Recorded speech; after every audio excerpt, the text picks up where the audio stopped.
அன்பான சகோதர சகோதரிகளே, தேவ பிள்ளைகளே, கிறிஸ்துவின் மனவாட்டிகளே, உங்கள் அனைவருக்கும் நம்ம ஆண்டவராக இயேசு கிறிஸ்துவுடைய கிருபையும் சமாதானமும் நம்மில் என்றும் உண்டாயிருப்பதாக. ஆமென். இந்த நாளிலும் பரிசுத்தாவின் வெளிப்படுத்துகிற சத்தியத்திற்காக நன்றி செலுத்துவோம். இந்த நாளில் மாமிசத்தின் கிரியை. சரி, இந்த காரியங்களை குறித்து ஆவியானவர் நியாயப்பிரமாணம், கிருபையின் பிரமாணம், இவ்விரண்டை குறித்து இந்த பிரமாணங்கள் எவ்வாறாக கிரியை செய்தது என்று ஆவியானவர் வெளிப்படுத்துகிற இந்த நாட்களில் இந்த நாள் 36ஆம் நாளாக வார்த்தையை வெளிப்படுத்துகிறார். இந்த நாளில் காரியமாக ஆதியாகமும் 4ஆம் அதிகாரத்தில் 5-6 வசனங்களும். இந்த காரியத்தில் பார்த்தீங்கன்னா 5வது வசனம், ஆதியாகமும் 4ஆம் அதிகாரம் 5ஆம் வசனம். காயினையும் அவன் காணிக்கையும் அவர் அங்கீகரிக்கவில்லை. அப்பொழுது காயினுக்கு மிகவும் எரிச்சல் உண்டாகி அவன் முகநாடி வேறுபட்டது. 6வது வசனம். அப்பொழுது கர்த்தர் காயினை நோக்கி, உனக்கு ஏன் எரிச்சல் உண்டாயிற்று? உன் முகநாடி ஏன் வேறுபட்டது? இங்கே பார்த்தீங்கன்னா மாமிசத்தின் கிரியை. முதலாவது தேவ வார்த்தையை கீழ்ப்படியாமையினால் அந்த மாமிசத்துடைய கிரியை, பாவம் ஏவாள் மூலியமாக, அதுவும் மனப்பூர்வமாக அல்ல, அவள் வஞ்சிக்கப்பட்டு அந்த மாமிசத்தை விழுந்தாள். அதன் மூலியமாக ஆதாம் ஏவாள் இருவருமாக வஞ்சிக்கப்பட்டு மாமிசத்தில் விழுந்தார்கள். தேவ வார்த்தைக்கு கீழ்ப்படியாமைதான். ஆனால் இங்கே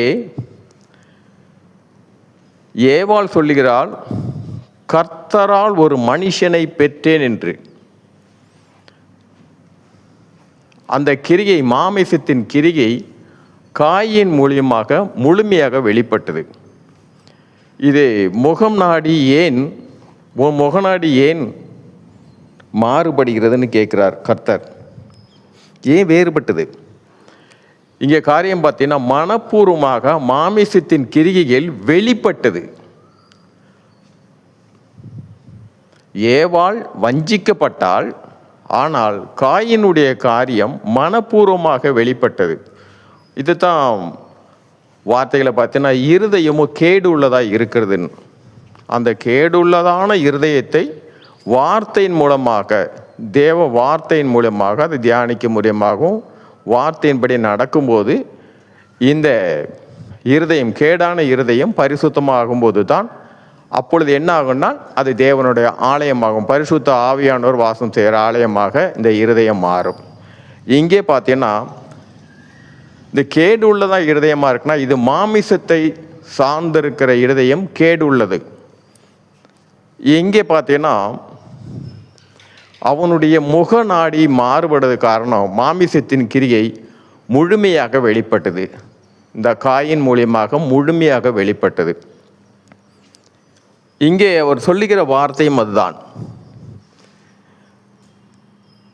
அந்த மாமிசத்தின் கிரியை தான் சுயத்தை நாடினான். தேவனுக்கு செலுத்துகிற காணிக்கையில் பார்த்தீங்கன்னா சுயத்தை, தனக்கு நன்மையானதை எடுத்துக்கொண்டு தேவனுக்கு மனப்பூர்வம் இல்லாத கனிகளை அவன் செலுத்தினான்.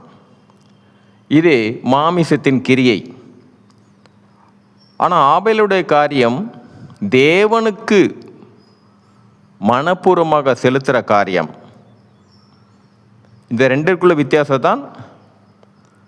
காயினுடைய காணிக்கை அவர் ஏற்றுக்கொள்ளலை, அதனால் அவன் முகநாடி மாறுபட்டது. வேறுபட்டதென்றால் உள்ளம் மாறி, உள்ளத்துக்குள்ளே இருக்கிற அந்த காரியம் நன்மையை வெளிப்படுத்தாமல் தீமையான காரியம் உள்ளே இருக்கும்போது அது எவ்வாறாக அறிய முடியும் என்றால் நம்ம வாயிலிருந்து புறப்படுகிற வார்த்தைகளும் நம்முடைய முகங்களும் காட்டி கொடுக்கும். இங்கே முகநாடி என்பது மாமிசத்தில் முழுமையாக மனப்பூர்வமாக மாமிசம் காயினை ஆளுகை செய்தது. அதன் பிரதிபலிப்பாகத்தான் முதலாக முகநாடியை குறித்து முதல் வார்த்தை இங்கிருந்தான் புறப்படும். முகநாடி, மாமிசத்தின் கிரிகைகள். சரி, இந்த காரியத்தில் பார்த்தீங்கன்னா முதல் மாமிசத்தின் கிரியை, அதாவது மீண்டுமாக வெளிப்படுத்துகிற காரியம், ஏவாள் வஞ்சிக்கப்பட்டாள். ஏவாள் வஞ்சிக்கப்பட்டாள். பரிசுத்தத்தின்படியே உருவாக்கப்பட்டவள், ஆனால் வஞ்சிக்கப்பட்டாள். ஆனால் காயின் அப்படியல்ல. ஏவாளுடைய வார்த்தையின்படி கர்த்தரால் ஒரு மனுஷனை பெற்றேன். சரி, இந்த காரியத்தை குறித்து நாளைய தினம் பரிசுத்த ஆவியானவருக்கு சித்தமானால் அதே ஆதியாகமம் 4ஆம் அதிகாரம் 7வது வசனத்தை குறித்து வெளிப்படுத்துவார், விசுவாசிப்போம். சரி, இந்த நாளிலும் ஆவியானவர் வெளிப்படுத்தின சத்தியத்திற்காக நன்றி செலுத்துவோம். இந்த காரியத்தின் மூலம் எல்லாவற்றிலும் மூவரிலும் ஒருவராக இருக்க தேவனே உம்முடைய நாமம் ஒன்றுக்க மகிமை உண்டாவதாக. ஆமென்.